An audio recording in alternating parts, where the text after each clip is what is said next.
Nako, heto na po mga kababayan, tumistigo na. Winasak si Tulfo. Aba, kaya pala tahimik si Rafi Tulfo, nilantad ang korupsyon sa DPWH. Ayan, star witness, tumistigo na sa korte. Ba, yan po mga kababayan ang ating alamin at bibigyan ng reaksyon sa video ito. Pero bago po natin simulan yan mga kababayan, palike naman po ng video ito, malaking tulong po yan. Maraming salamat po. At eto nga, bago po natin i-play yan mga kababayan, eto pasadahan po muna natin ang mga nagtitrending na mga balita dito po sa social media. Ayan, congratulations! Ayan ha.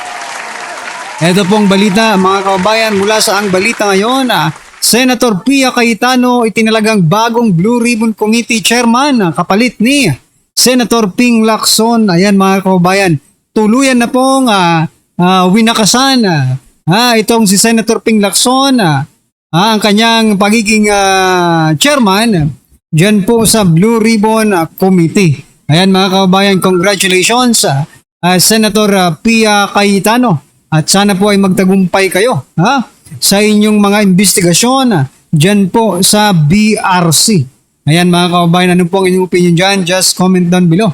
At eto mga kababayan, pasadahan din po natin tong balitang ito. Mula po sa News 5, sabi po dito, kahit sinong mambabatas, pwedeng piliin kung mapatalsik ang BP. Ayon po yan kay COMELEC Chairman George Garcia. Abayan mga kababayan Hindi halatang excited kayo na matanggal, masibak, ma-impeach itong si Vice President Sara Duterte. Ngayon pa lang mga kababayan, nagpaplano na po sila kung sino po ang kanilang ipapalit kay Vice President Sara Duterte. Ang tanong, magtatagumpay ba kayo? Yun ang tanong mga kababayan, di ba?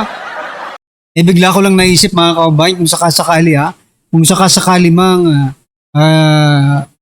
mapatalsik nila si Vice President Sara Duterte, sino naman kayang mambabatas? Oo, ang kanilang ilalagay bilang Vice Presidente. Kasi sabi po ni chairman ng COMELEC mga kababayan, kahit sino. Kahit pwede. Ibig sabihin mga kababayan, hindi po ang Senate President ang ilalagay nila. Hindi po si Senate President Cayetano ang ilalagay nila, ang ipapalit nila bilang Vice President, mga kababayan. Diba? Kasi ngayon pa lang nagpapahiwatig na po sila na hindi si Cayetano. Kahit sinong mambabatas, wag lang si Cayetano. Kasi kung si Cayetano dapat, kung yung Senate President dapat, yung papalit, dapat sinabi po dito ni Garcia, specifically, na Senate President ang papalit kung wala na po ang Vice Presidente. No, pero mukhang iba yata ang plano nila. Ang pumasok sa isip ko mga karibin natin ay ito pong si Romualdez. Baka si Romualdez po ang gawin nilang Vice Presidente. Nako, ito pong naging komento ng ating mga kababayan patungkol dyan. Sabi po dito ni Tuba Chupi. Ayan sabi niya po dito, ayan, mulayat kung dili si Martin Romualdez pilion nila or ila kaalyado, paksit another maleta. Ayan. Sandro na agad para history, parang Lebron and Ronnie. Champion talagang Pinoy, back to back. Pilipinas, Paldo na naman mga kababayan. You don't know kung balik ayaw ni Sara mag-resign despite easy way out. Yun. She will fight the impeachment up to the end. Matalo manalo, she will fight. Correct, That is the hypothetical question. They cannot remove the BP because the threshold is 16 senators needed to oust her. Right now, it is very much impossible. Correct, Tama itong observation po ni Eryong. Ayan Sabi naman po dito ni Rian San, di naman halatang meron excited. Correct. Sino kaya yung mga excited na yan mga kababayan Ang tanong, saan sila kukuha ng 16 vote para ma-impeach si Sara? Ayan Isa pa itong presidente na si Duterte, alam mo na. Isa pa ito, pag presidente na si Duterte, alam mo na Alam mo na talaga ang mangyayari ha. Garcia, pag presidente na po ng Duterte. Nako, magtago ka na. I mean, ano ka na lang, voluntary resignation, di ba? Anyway, ano po ang inyong masasabi dyan mga kababayan? Just comment down below. At eto, pasadaan din po natin ito mga kababayan bago po tayo i-play natin yung video. Eto, no? Kasi gusto ko pong bigyan ng reaction to. Sabi po dito, marami pong natutuwa nito ng mga loyalista, pinklawan, no? Kung naiintindihan lang sana nila to, no? Sabi po dito, Supreme Court denies Bato's bid for TRO versus possible ICC-based arrest, no? Ito ang iniisip ko dito mga kababayan, no?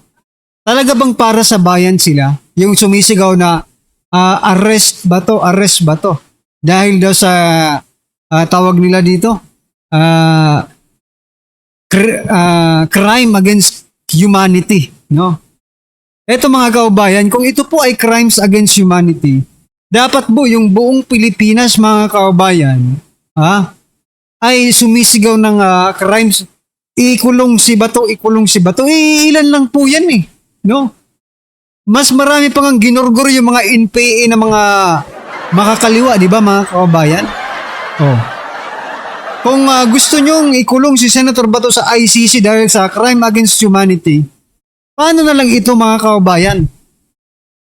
Itong mga NPA, mga karibin natin na nang re-recruit, itong mga kabataang party list, itong mga partido ng mga komunista na nasa gobyerno na nang re-recruit papunta po sa kabundukan nitong ating mga batang estudyante. Di ba? Hindi po ba crimes against humanity din yan? Dahil inilagay nila, yung pinahamak nila yung buhay ng mga estudyante. Ilan na po bang estudyante ang nagurgur mga kababayan sa inkwentro ng AFP at sanga ng mga NPA ito? Hindi po ba crimes against humanity yan mga kababayan? Itong ginagawan lang recruitment ng mga kabataan? Dahil nawala po ang mga buhay niyan dahil ni-recruit ng mga hinayupak na ito mga karibin natin. Di ba? Siguro ko mas karapat dapat po silang litisin sa ICC. Simula pa noon hindi lang yung ngayon ang sinasabi ko mga kababayan. Simula pa noon, no? Simula ng pagsimula ng NPA, ilan ng mga batang estudyante ang nagurgor dahil sa pang-recruit ng mga hinayupak na ito. Di ba?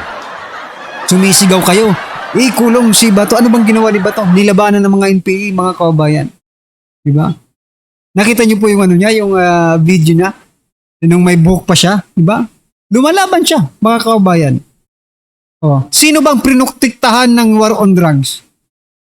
Mga kababayan. Sino po bang nagbenepisyo ng war on drugs? Tapos kung makasigaw kayo, kulong si Bato. Nandun na po ang former president, no? Nandun na po si former President Duterte. Hindi pa ba kayo nagsasawa mga kababayan nang dahil kay Trillanes na sinungaling? Gusto nyong ipakulong ang isang senador ng Pilipinas na hindi dumadaan sa korte ng Pilipinas? Ay naku, nakakapanggigil lang ito mga kababayan kasi hindi po nila nakikita, no? Yung sakripisyo ni former President Duterte, yung sakripisyo ni Senator Bato de la Rosa, no, hindi po nila yung nakikita. Pero, ito nakikita po nila yung mga itong ganito, di ba? Pero pagdating po sa mga totoong kalaban ng gobyerno, yung mga makakaliwa, di ba? Na ginagamit yung mga kabataan. Okay lang sa kanila, hindi sila nagsasabi, hulihin at idala sa ICC. Yung mga NPA. Hay nako. Hindi ko alam kung talagang makabayan kayo or mayroon kayong sariling interes kaya kayo sumisigaw ng ICC na yan. Diba? Magpakatotoo lang po tayo dito mga kababayan. No? Magpakatotoo lang po tayo na wala talagang parang logic, di ba? Biruin mo, walang kaso si former President Duterte dito sa Pilipinas. Walang kaso dito sa Pilipinas si Senator Bato de la Rosa. Dadalhin niyo sa ibang bansa at doon niyo lilitisin, ipapalitis. Inayupak na yan. Korte Suprema, binabastos po kayo. Yan ang totoo. Di ba? Anyway, ano po ang inyong opinion, reaction patungkol po dyan mga kababayan? Just comment down below. At eto, pasadahan na po natin yung video. Pasok ka.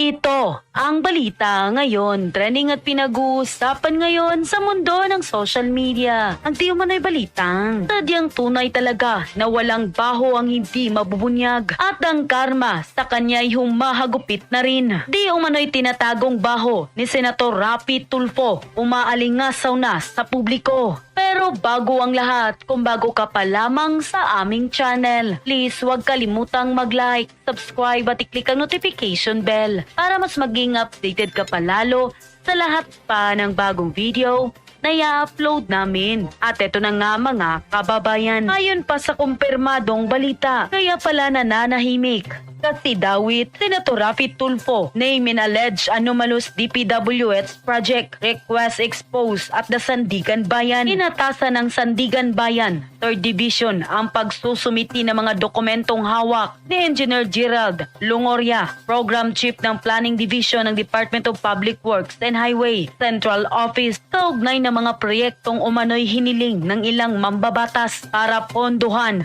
noong 2024 at 2025. Sa kanyang testimonya, binanggit ni Longoria ang pangalan ni Senator Raffy Tulfo bilang isa sa mga umano'y may project request na naitala sa database ng DPWH. Ayon kay Longoria, ang pag-encode ng mga proyekto at pangalan ng proponents ay isinagawa lamang ng kanyang mga tauhan batay sa mga instruksyon at listahang ibinigay umano ni dating DPWH Undersecretary Catalina Cabral. Nilinaw din niya na ang kanilang tanggapan ay nagsilbi lamang sa pagproseso at paglalagay ng impormasyon sa sistema. Kaugnay nito, ipinag-utos ng Sandigan Bayan ang pagsusumiti ng mga dokumentong may kinalaman sa naturang mga proyekto bilang bahagi ng patuloy na pagdinig at pagsusuri sa kaso. Samantala, sinabi ng prosekusyon na hanggang Martes, Mayo 19 na lamang ang itinakdang palugit upang maihain ang mga dokumentong saklaw ng sabtina ng korte. Sa kasalukuyan, wala pang inilalabas na opisyal na pahayag si Senator Tulfo hinggil sa pagkakabanggit ng kanyang pangalan sa testimonya. Patuloy namang inaabangan ang susunod na mga hakbang sa pagdinig ng kaso. Sunod-sunuran lamang umano kay namayapang dating DPWH Undersecretary Catalina Cabral ang Section Chief ng Programming Division ng DPWH pagdating sa inclusion ng mga proyektong sinasabing ni-request ng mga mambabatas para sa proposed amendment sa national budget. Isa sa mga nabanggit ng DPWH official na may project request umano ay si Senator Raffy Tulfo. Si Margot Gonzalez magbabalita. Pinasubpina ng Sandigan Bayan 3rd Division ang mga dokumentong hawak ng testigong si Engineer Gerald Longoria, Programming Chief ng Planning Division ng DPWH Central Office, kaugnay ng mga proyektong hiniling umano ng mga mambatas na mapondohan noong taong 2024 at taong 2025. Ito'y kasabay ng pagdinig sa kasong malversation laban kay dating Senador Bong Revilla Jr. at mga dating opisyal ng DPWH Bulacan, kaugnay ng umano'y Ghost Flood Control Project sa Pandi, Bulacan.